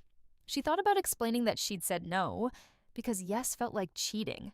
Like trying to skip steps in a process that needed to unfold naturally. But she couldn't explain any of that without sounding insane. "You're right," Maya said instead. "I'm making it complicated when it isn't. So call him, text him, whatever. Tell him you changed your mind. I don't have his number. I'll send it to you." Sarah was already pulling out her phone. "But seriously, Maya, I don't usually do the matchmaking thing, but I really think you two would be good together. Like, weirdly compatible." The text came through a moment later. Thomas Carson and a phone number. Maya stared at it, this digital key to a person she'd known for 25 years and just met tonight. She helped Sarah finish cleaning, promised to think about texting Thomas, drove home through streets that were quiet and dark. Tuna, the city sleeping or pretending to sleep. In her apartment, she sat on her couch with her phone in her hands and Thomas's number on the screen. She could text him right now. Could say she'd made a mistake, that coffee sounded nice actually, that she'd like to talk more about butterflies or landscapes or anything else. Could accelerate the timeline, force the meeting, manufacture the love, or she could wait, could trust that if they were meant to find each other, they would, could let the universe or fate or random chance arrange the next meeting instead of trying to engineer it herself. Her phone buzzed, a text from Lisa. "Hey, wanted to apologize for being weird at the garden. I was out of line suggesting you had anything to do with the poison ivy situation. Sometimes my conspiracy brain gets the best of me. Friends?" Maya typed back, "Of course, no worries." Another buzz, this one from Vanessa. "Plot hash 47 update. Everything is planted. Tomatoes, peppers, herbs, the works. Starting fresh feels amazing. Thanks to everyone for the support." Maya set the phone down without responding to Vanessa's post. She sat in her apartment, small, quiet, a space that hadn't yet been marked by the memories she'd made in Thomas's place, that hadn't yet become the location she'd returned to after he died. She sat and thought about poison ivy and butterfly migrations, and the difference between letting things happen and making them happen. And she thought about the fact that she'd been given a second chance to save Thomas, and she kept finding ways to delay, to hesitate, to say no when yes was what the timeline required. Maybe that meant something. Maybe it meant she was afraid of what would happen if she tried to recreate a love that had already ended in loss. Or maybe it just meant she was tired. 57-year-old tired, in a 32-year-old body. Tired of playing games, tired of second-guessing every choice, tired of carrying the weight of two timelines in a mind that could barely handle one. She lay down on her couch, still fully dressed, and closed her eyes, and dreamed of butterflies heading south, even though it was the wrong season, even though the map in their DNA no longer matched the landscape, even though they'd die trying to follow it anyway. June brought heat and humidity and the kind of growth that felt aggressive. Maya's tomatoes exploded with fruit, clusters of green orbs that would ripen to red under the relentless sun. Her basil went from seedlings to bushes seemingly overnight. Even the lettuce, which should have bolted in this weather, hung on with surprising resilience. She worked her plot in the early mornings, before the heat became unbearable, and tried not to watch Vanessa's. But it was hard not to notice. Vanessa came to the garden nearly every day, spending hours tending her newly established plants. The remediated soil was doing exactly what it was supposed to do, supporting vigorous growth, making up for lost time. Her tomatoes were already larger than Maya's, her peppers more prolific. And Vanessa documented everything. Photos of perfect vegetables, captions about resilience and second chances, and the joy of starting over. Maya watched these posts accumulate in the Facebook group, watched the comments roll in. Encouragement, congratulations, questions about her soil mix and fertilizer regimen. Nobody mentioned the poison ivy. That chapter was closed, filed under Lessons Learned, transformed into content about perseverance. Maya tried to feel satisfied by this, tried to tell herself that Vanessa had suffered appropriately, had paid for her future cruelty with a rash and $850, and the loss of 2 months of growing season. Tried and failed. Because the truth was that Vanessa hadn't done anything wrong yet. Hadn't stood at Thomas's funeral making inappropriate comments. Hadn't texted about estate sales. Hadn't treated grief like a networking opportunity. The Vanessa of this timeline was just a woman who'd gotten a poison ivy rash, who'd handled the remediation with grace and humor, who was now growing beautiful vegetables in beautiful soil. And Maya had engineered the whole thing based on crimes that existed only in a timeline that no longer did. "You're thinking too hard." Maya looked up to find Lisa standing at the edge of her plot, holding 2 iced coffees and wearing a knowing expression. "How can you tell?" "You've been staring at that tomato plant for 5 minutes without moving. Either you're communing with the plant spirits, or you're lost in thought."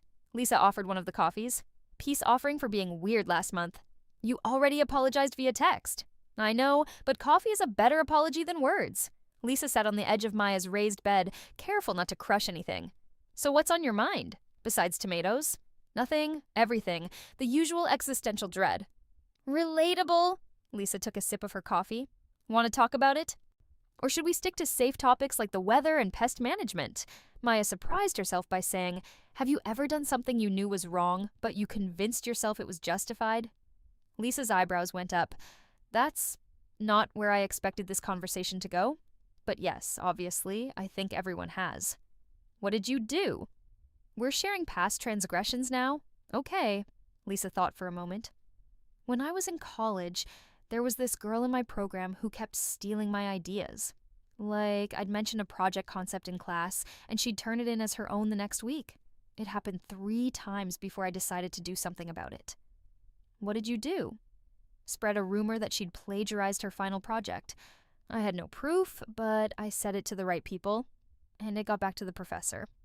She ended up under investigation. Failed the class while they sorted it out." Lisa's face was carefully neutral.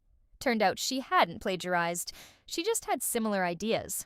She dropped out of the program because of the stress and the damage to her reputation. Jesus. "Yeah." Lisa stared at her coffee. "I told myself it was justice, that she deserved it for stealing from me, but really, I just wanted to hurt her because I was angry, and I succeeded." They sat in silence for a moment, the garden sounds filling the space. Birds, insects, the distant hum of traffic. "Do you regret it?" Maya asked. "Every day I tried to apologize later, tracked her down on social media. She told me to fuck off. Can't say I blame her." Lisa looked at Maya directly. "Why are you asking?" Maya could have deflected. Could have changed the subject. I could have made a joke about moral philosophy and gardening. Instead, she heard herself say, "I knew about the poison ivy." The words hung in the air between them, heavy and undeniable. Lisa's expression didn't change. "I suspected as much. I didn't plant it. I knew it was there. And I let Vanessa take the plot anyway." "How did you know?" This was the question Maya couldn't answer. Not truthfully, not without revealing everything. I heard someone mention it, she lied, last year before I even signed up for a plot. Someone said plot hash 47 had poison ivy issues, and when Vanessa wanted it, I just didn't say anything. Why not? Because in another timeline, Vanessa had been cruel at the worst possible moment, because Maya had wanted someone, anyone, to feel a fraction of the pain she'd felt, because revenge, to see even small and petty and indirect, had felt like the only power she had in a world where she'd been powerless to save the person she loved. But she couldn't say any of that. I don't know, Maya said. I guess I just didn't like her. You didn't even know her. I know. That's what makes it worse. Lisa drank her coffee, taking her time, clearly thinking. Are you telling me this because you want absolution? Because I'm not really the person to give it. Vanessa is. I'm telling you because I feel like shit about it, and you're the only person I can tell. Lucky me. But Lisa's tone was gentle. Look, what you did, or didn't do, was petty. But it's not like you poisoned her water supply. She got a rash. She paid for remediation. She's fine now. Better than fine, actually. Her plot looks amazing. That doesn't make it okay. No, it doesn't, but intent matters. You didn't set out to hurt her. You just failed to prevent hurt. Those aren't the same thing, aren't they? Philosophically, maybe. Practically, there's a difference between actively causing harm and passively allowing it. Lisa finished her coffee, crushed the cup in her hand. The question is, what are you going to do about it now? Maya hadn't thought that far ahead, had been so focused on the guilt and the weight of her choice that she hadn't considered what came next. I don't know, she admitted. Well, figure it out. Sitting here marinating in guilt isn't helping anyone, especially not you. Lisa stood up, tossed her cup in the compost bin nearby. For what it's worth, I think you're a good person who made a shitty choice. We've all been there. Even you, especially me. So I tanked someone's college career because I was petty. At least you only gave someone a rash. She smiled, but it was sad around the edges. The thing about doing shitty things is that you can't undo them. You can only try to do better going forward. She walked back to her plot, leaving Maya alone with her tomatoes and her conscience and the knowledge that Lisa was right. You couldn't undo shitty choices. You could only try to do better. Maya looked across the garden to plot hash 47, where Vanessa's tomatoes were thriving in their remediated soil, and made a decision. That evening, Maya sat in her apartment with her laptop open and a blank email on the screen. She'd typed and deleted 3 different versions of what she wanted to say, and none of them felt right. Finally, she settled on simple. Hi, Vanessa. I wanted to reach out because I've been feeling guilty about something. When we first met at the garden and you asked about plot hash 47, I had heard from someone that it might have poison ivy issues. I didn't say anything at the time, and I should have. I'm really sorry that you went through all that pain and expense because I kept that information to myself. Your plot looks beautiful now, and I'm glad the remediation worked out.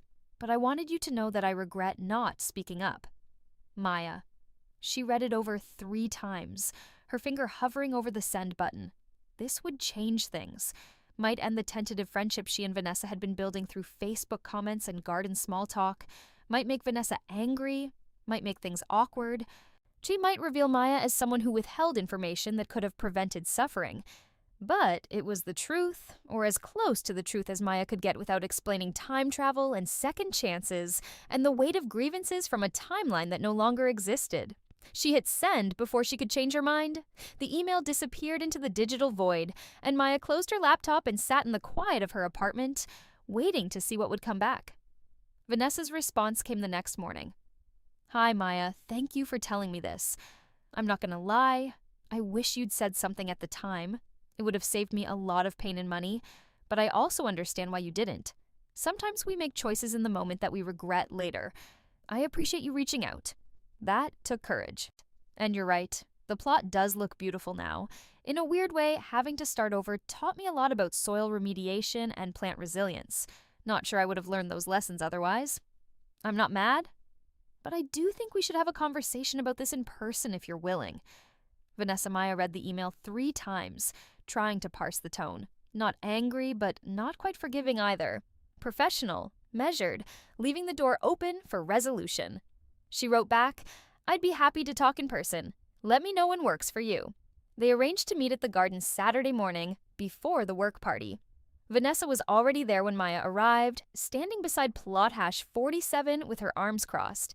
She'd pulled her hair back in a ponytail, and she wore gardening clothes that looked simultaneously practical and expensive. "Hi," Maya said, approaching cautiously.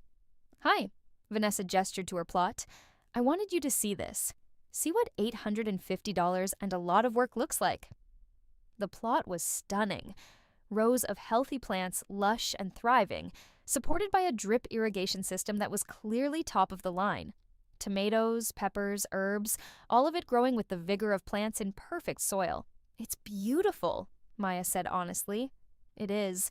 And it's also a constant reminder that I should have been more careful, should have asked more questions, should have researched the plot's history before committing to it." Vanessa looked at Maya directly. "But you know what the biggest reminder is?" "What?" "That sometimes people know things that could help you, and they choose not to share that information. And you have to decide whether that makes them enemies or just human." Maya felt the weight of that statement settle in her chest. "I don't have a good excuse for not telling you. I heard about the poison ivy, and I should have said something and I didn't. I'm sorry." "Why didn't you?" This was the question Maya had been dreading, the one she couldn't answer truthfully without revealing too much. "I honestly don't know," she said. I think I was just focused on getting a plot. And when you seemed so excited about hash 47, it felt easier to step back and let you have it than to warn you about something that might not even be a problem." It wasn't the whole truth, but it wasn't entirely a lie either. Vanessa studied her for a long moment. "I've been thinking about this a lot since you emailed. And here's what I came up with. Either you didn't tell me because you actively wanted me to suffer, or you didn't tell me because you just didn't think it through. And I don't think you wanted me to suffer. I don't think you're that kind of person." Maya almost laughed at the bitter irony. She'd specifically chosen this consequence for Vanessa based on crimes from another timeline. She absolutely was that kind of person. But Vanessa continued, "So I'm choosing to believe this was thoughtlessness rather than malice, and I'm choosing to accept your apology because holding on to anger about this feels exhausting, and I'm already exhausted from the remediation." "You're very gracious," Maya said quietly. "I'm practical. We're both here for the same reason, to grow food, to be part of this community. We're going to keep running into each other. Well, might as well make it pleasant." Vanessa's expression softened slightly. "But I do want you to know that your silence had real consequences. Not just the money, but the physical pain, the time lost. That matters." "I know, and I'm genuinely sorry." They stood in silence for a moment, the morning sun warming the garden, birds singing in the trees beyond the fence. "We okay?" Vanessa asked. "Are we?" "I think so, but maybe ask me again in a few months." She smiled, and it seemed genuine. "I need to finish planting these beans before work party starts. Want to help?" It felt like an olive branch, like a test. "Sure," Maya said. They worked together for the next hour, planting pole beans along the trellis Vanessa had installed, their hands moving through soil that Maya had known would be poison and was now clean.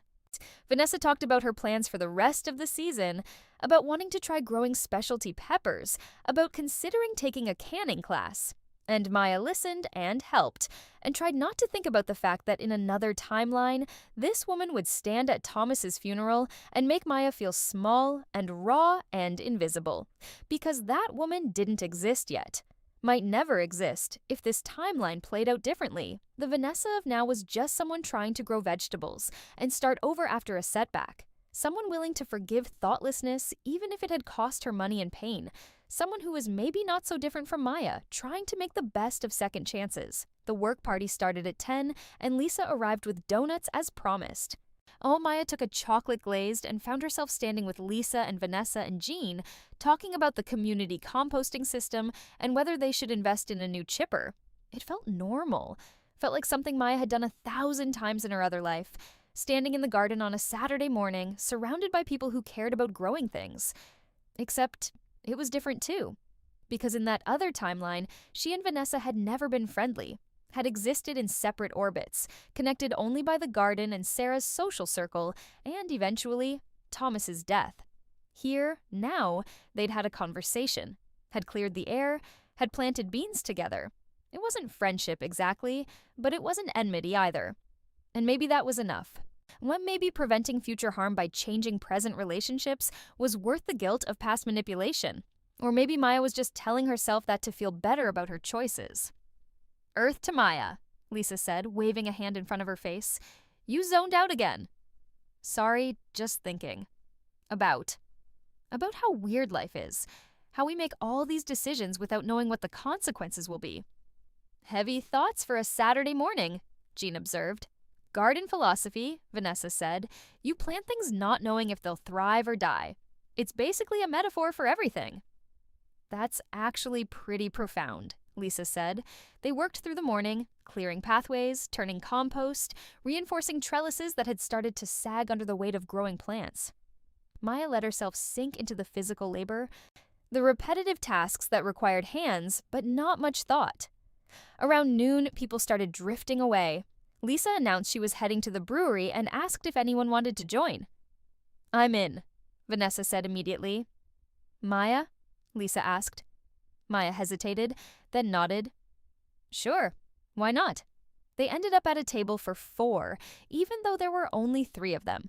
The 4th chair sat empty, and Maya kept glancing at it, thinking about Thomas. Wondering if he was working today, or hiking, or doing whatever the version of Thomas who didn't know her yet did on Saturday afternoons. Wondering if she'd made a terrible mistake by not texting him after game night. You keep staring at that chair, Vanessa observed. Expecting someone? No, just thinking. You think a lot, Lisa said. Has anyone ever told you that? Once or twice? They ordered food and drinks, talked about the garden, about work, about the heat wave that was supposed to hit next week. Normal conversation, easy and unforced. And Maya let herself be present in it, let herself enjoy this moment instead of constantly cataloging it against the timeline she'd left behind. This was new. This friendship forming between her and Vanessa, between her and Lisa in a context that felt different from before. This was something she could build, something that didn't require recreating past magic or preventing future harm. This was just life, happening, in real time. Maybe that was the point of second chances. Not to fix every mistake, not to prevent every hurt, but to live differently in the small moments. Need to make different choices even if you couldn't be sure they were better. Maya's phone buzzed, a text from Sarah. Still have Thomas's number? He asked about you. Her heart stuttered. She typed back, What did he ask? Just if you were seeing anyone? I think he might try again if you're interested. Maya stared at the message, aware of Lisa and Vanessa talking around her, aware of the noise of the brewery and the smell of fried food and the weight of this small digital sentence. Thomas was thinking about her, was considering asking her out again. The timeline was giving her another chance. She could text him, could say yes this time, could accelerate the relationship, could get him to a doctor sooner, could save his life, or she could wait, could let it happen naturally, could trust that if they were meant to find each other, they would. And it would be real instead of engineered. She put the phone down without responding. Everything okay? Lisa asked. Yeah, Maya said. Everything's fine. And maybe it was. Maybe it was enough to be here, now in this timeline, making small amends and planting beans and letting the future unfold however it was going to unfold. Maybe trying to control everything was just another form of poison ivy, spreading roots invisibly, waiting to cause harm, even when you thought you were being careful. Maya picked up her beer and took a long drink, and when Vanessa started telling a story about her job, Maya listened, really listened, instead of cataloging it against memories that might never happen. The garden was growing, the season was progressing, and Maya was learning slowly to live in the present tense instead of the past, conditional. It wasn't perfect, but it was something, and for now, something was enough. August arrived with relentless heat and the kind of abundance that felt almost obscene. Maya's tomatoes ripened faster than she could harvest them, and she found herself bringing bags of produce to the garden's sharing table, watching them disappear within hours. Vanessa's plot had become the showpiece of the garden, those expensive remediation efforts paying off in vegetables that looked like they belonged in a magazine spread. She'd started a garden Instagram, posting photos with captions about perseverance and growth that got hundreds of likes. And Maya had started texting Thomas. It had happened gradually, inevitably. After Sarah's message, Maya had sat with the decision for 2 days before finally typing, "Hey, it's Maya from game night." "Sarah gave me your number. Want to grab that coffee after all? His response had come 30 seconds later. Yes. When? They'd been meeting for coffee every Sunday for 6 weeks now, talking about butterflies and migration patterns and the way cities erased nature in small increments.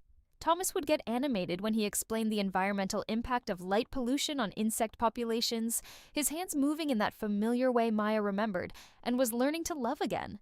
Except this time it felt different. This time, she was carrying the weight of knowledge, knowing how he'd laugh before he laughed, knowing what he'd order before he ordered it, knowing that in 17 years a tumor would start growing in his pancreas if she didn't find a way to prevent it. "You're doing it again," Thomas said, interrupting her thoughts. They were sitting in their usual coffee shop, the one with mismatched furniture and terrible Wi-Fi that Thomas loved for its authenticity. "Doing what?" "That thing where you disappear into your head.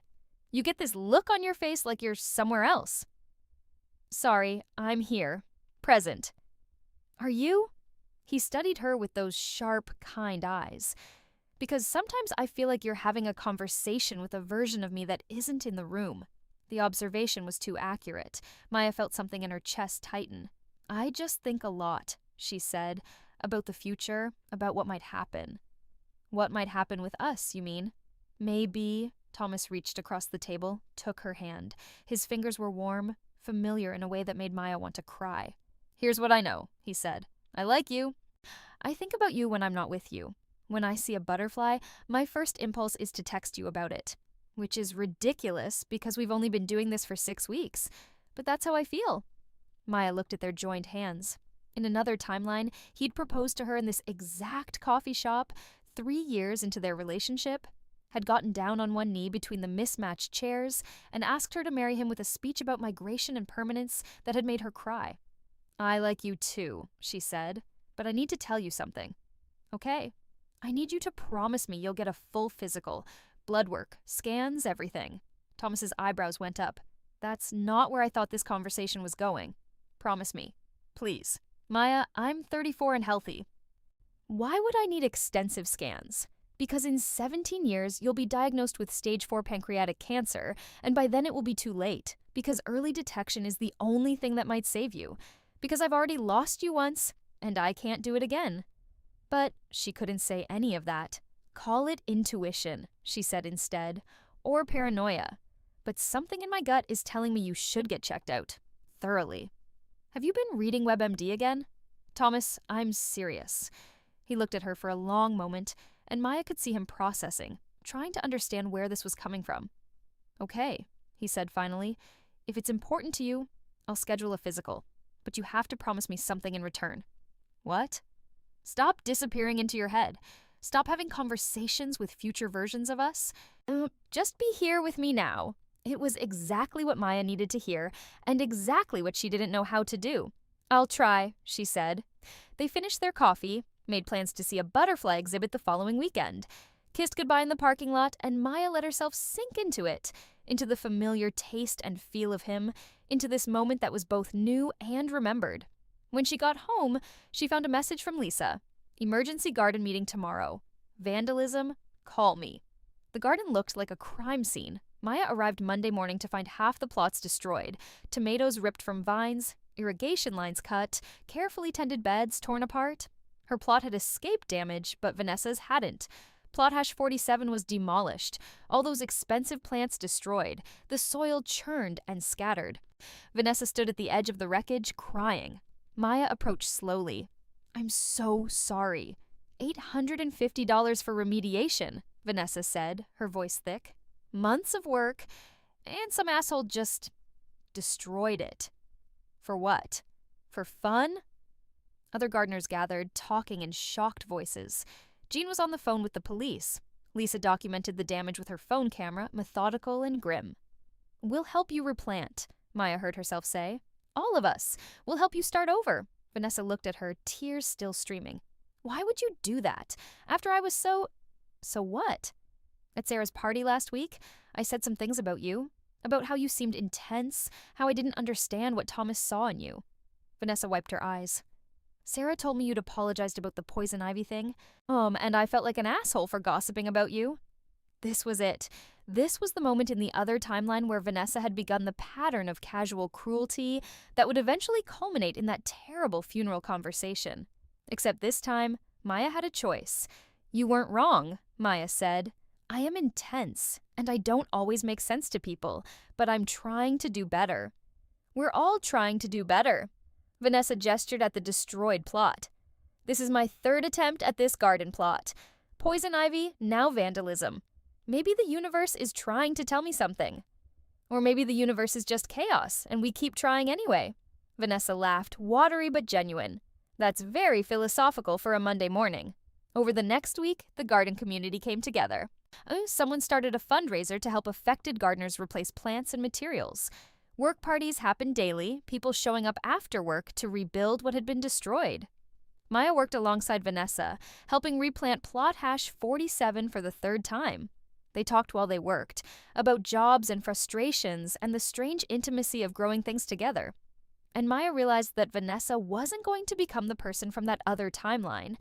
That timeline was gone, erased, prevented by small choices that had accumulated into a different story. This Vanessa would never say those cruel things at Thomas's funeral, because Maya was making sure Thomas wouldn't die, because she was going to save him, had to save him.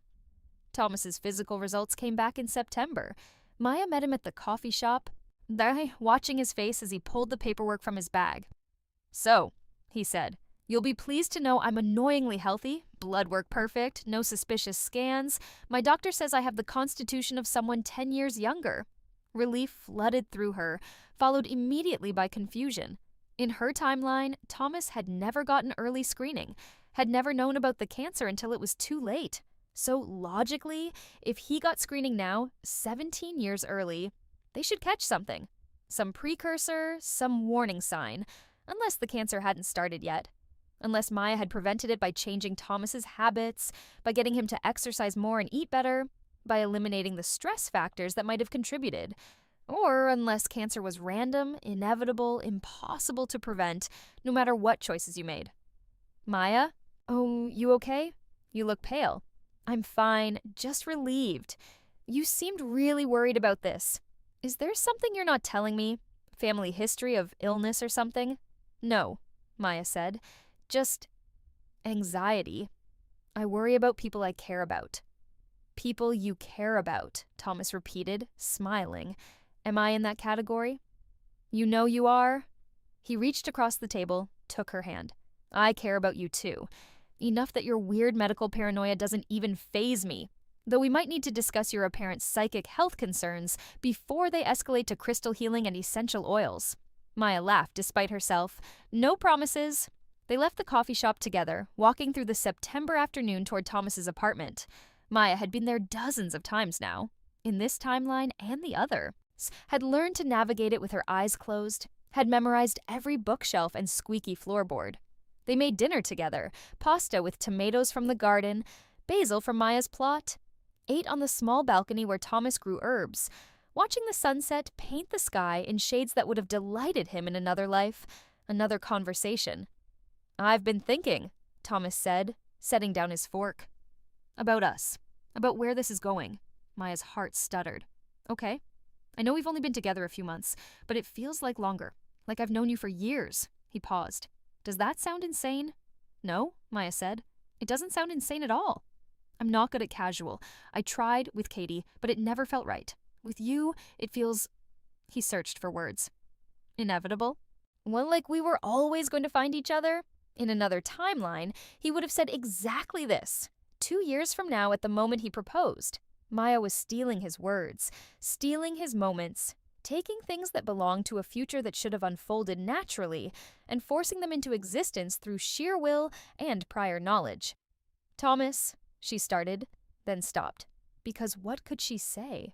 That she'd been married to him for 25 years in a timeline that no longer existed? That she knew every word of his proposal speech, every inflection, every pause?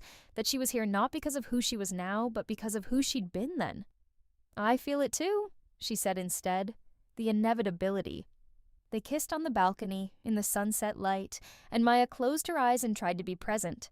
So tried to stop cataloging this moment against memories of moments that hadn't happened yet. tried and failed.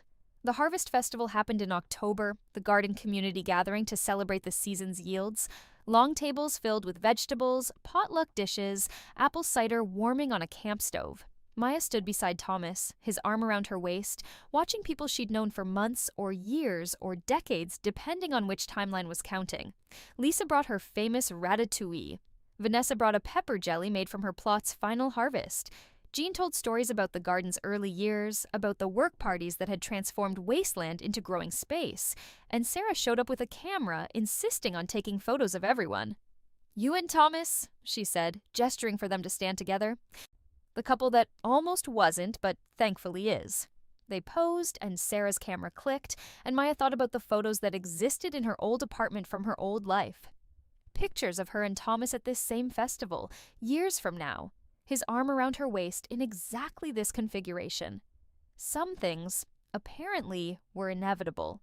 Some things transcended timelines. As the evening wore on and the celebration moved from harvest talk to general socializing, Vanessa pulled Maya aside. "I need to tell you something," she said, "about the vandalism. Did they catch who did it?" "Yeah, turned out it was some kids from the high school. They confessed after one of them posted about it online." Vanessa paused. "But here's the thing, the insurance from the garden is going to cover all the replanting costs." "Every penny." "That's great news." "It is, but it got me thinking about the poison ivy situation, about how you felt guilty for not warning me, how you apologized even though you didn't have to." Vanessa met Maya's eyes directly. "I want to pay you back, for your honesty, for helping me replant, for being a friend even though we started off rough." "You don't need to pay me back." "I want to. I'm thinking of donating to a cancer research fund in your name. Not much, just $100 or so. Is there a specific organization you'd prefer?" The question hit Maya like cold water. "Why cancer research?" she managed to ask. "Sarah mentioned that Thomas's mom died of cancer. I thought it might be meaningful." Vanessa looked concerned. "Is that okay? I can pick something else if that's too heavy." Maya's mind raced. So Thomas's mother had died of cancer. Breast cancer, when Thomas was 19. He'd told Maya about it on their third date, in both timelines. It was one of the reasons he'd gone into environmental work, wanting to prevent the kind of contamination that might cause illness. But in this timeline, Maya hadn't known that yet, hadn't had that third date conversation. "How did you know about Thomas's mom?" Maya asked carefully. "Sarah told me, when she was explaining why she was trying to set you two up, she said Thomas needed someone who understood loss." Vanessa paused. "Did I overstep? I'm really sorry if I—" "No," Maya said quickly. "No, it's fine. Cancer research is perfect. Thank you." They hugged, and Maya felt the weight of secrets pressing against her ribs, threatening to break through skin and become words. She walked back to Thomas, then who was deep in conversation with Jean about monarch conservation efforts, wrapped her arms around him from behind, pressed her face against his shoulder, breathed in the sandalwood soap smell that was so achingly familiar. "You okay?" he murmured. "Yeah, just happy." It wasn't a lie. She was happy. Happier than she'd been in years, counting by either timeline. But happiness felt complicated when it was built on manipulation and prior knowledge, and the constant fear that one wrong choice would unravel everything. November brought cold and the end of the growing season. Maya helped winterize the garden, pulling spent plants and spreading mulch and securing infrastructure against the coming frost. Thomas's health remained perfect. No symptoms, no warning signs, nothing to suggest that 17 years from now a tumor would begin its terrible work. And Maya started to believe that maybe she'd done it. Maybe the early screening, the healthier lifestyle, the reduced stress of being in a relationship earlier, maybe all of it had prevented the cancer before it could start. Maybe she'd saved him. On Thanksgiving, they had dinner at Sarah's apartment, the same gathering that had happened in the other timeline, with the same people and the same food and the same conversation about whether stuffing cooked inside the turkey was superior to stuffing cooked separately. Except this time, Maya and Thomas arrived together. This time, they sat next to each other instead of being introduced as strangers. This time, everything was the same and completely different. "I'm grateful for this garden community," Vanessa said during the gratitude round. "For the people who helped me rebuild, literally and figuratively, for second chances at getting things right." "I'm grateful for butterflies," Thomas said, which made everyone laugh. and for Maya, who listens to me talk about butterflies without looking bored. When it was Maya's turn, she looked around the table at these people who existed in both timelines, who were the same and not the same, who would make different choices because Maya had made different choices. "I'm grateful for the garden," she said, "for what it teaches us about growth and resilience, about how sometimes you have to dig deep and remove poison before anything good can take root." Lisa caught her eye across the table and smiled, knowing and complicated. After dinner, Maya and Thomas walked home through cold streets, their breath visible in the November air. "I love you," Thomas said suddenly. "I know it's fast, and maybe I shouldn't say it yet, but I do. I love you." In the other timeline, he'd said this for the first time on New Year's Eve, standing in Times Square like a cliché. But this worked too. This November evening, this cold walk home, this spontaneous declaration. "I love you too," Maya said. And she did. Loved him in this timeline and the other, loved him alive and dying and hopefully never dying again. They kissed on a cold street corner, and Maya thought about poison ivy and butterfly migrations, and the difference between letting things happen and making them happen, thought about how she'd come back to this time to save Thomas, to prevent his death, to rewrite the story. And how, in the process, she'd rewritten everything else too. Changed Vanessa from enemy to friend, changed her relationship with Lisa from casual to deep, changed the entire trajectory of her life and everyone in it. The garden was asleep now, under frost and mulch. But in the spring, it would wake again. Plants would grow, plots would be tended, the cycle would continue. And Maya would be there, tending her plot, watching for poison ivy, trying to be present instead of constantly living in the conditional tense of might have been. She'd let Vanessa take plot hash 47, and Vanessa had suffered, and then Vanessa had recovered. She'd let Thomas get screened early, and Thomas was healthy, and maybe he would stay that way. She'd come back to this time carrying the weight of 25 years of memory and grief and mistakes, and slowly, day by day, choice by choice, she was learning to set that weight down, to live in this timeline instead of that one, to trust that the garden would grow, even if she couldn't control every variable, to believe that love could happen twice, differently, and still be real. The poison ivy was gone from plot hash 47. The butterflies would return in spring, and Maya would be there, watching them migrate north, following maps written in their DNA through a landscape that kept changing but somehow impossibly still led them home.